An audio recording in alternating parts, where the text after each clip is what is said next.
না, কাজ নিয়ে কমে যাওয়ার ভিতরে আমার আউটডোর ছিল নতুন একটা ছবি ইলেকশনের আগে, গত মাসে 15 তারিখে ছিল আউটডোর।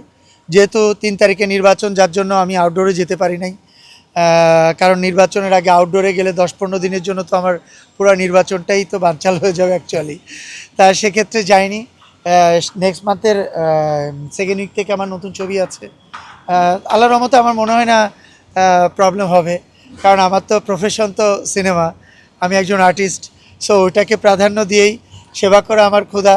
আমি আমার সদস্যদের পাশে থাকতে চাই, তাদের পাশে দাঁড়াতে চাই।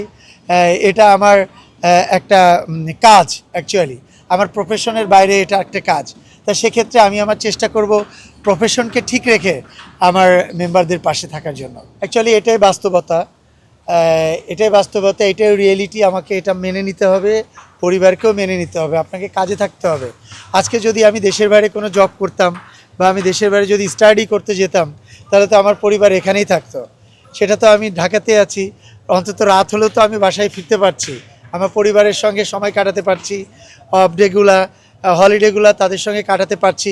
সো একটু সাপোর্টিভ হতে হয়, সমস্ত ফ্যামিলি মেম্বারদেরকেই হতে হয় আর কি। আমি সর্বপ্রথম হচ্ছে উনি একজন আর্টিস্ট, এটা বড় পরিচয়। উনি আমাদের মেম্বার না।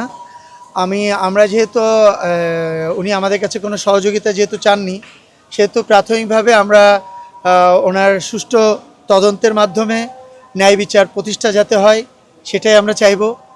আর যদি কখনো আমাদের কাছে সহযোগিতা চাই, আমার মনে হয় একজন আর্টিস্টের পাশে দাঁড়িয়ে আমরা সর্বাত্মকভাবে চেষ্টা করব তাকে সাপোর্ট দেওয়ার জন্য।